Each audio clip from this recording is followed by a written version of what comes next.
meron ngayong lumabas na balita na talaga namang kagimbal-gimbal. Ang galing pala at ang ganda mismo ng storya ni Jezabel Sagon.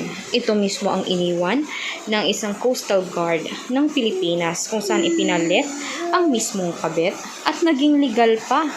Sa makatuwiran, inihahambing na ng lahat kung sino talaga ang mas may mabuting intensyon.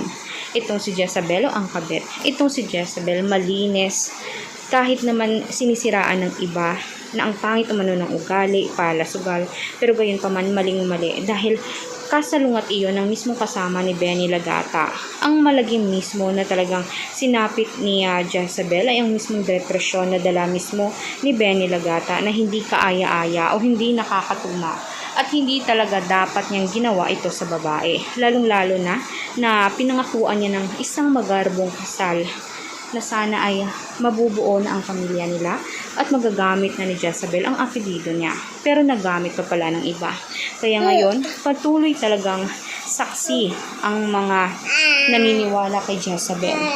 Talaga namang tutulungan siya hanggang siya ay makaganti at makasuhan ng todo ang mismong naging ex-partner niya. Kaya ikaw, Benny, maghanda ka dahil alam ni Jezabel na totoo lahat ng sinasabi niya. Walang pawang kasinungalingan hanggang sa korte.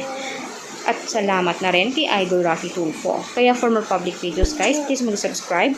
I-click ang notification bell para lagi kayong updated sa ating future trending videos. Salamat po.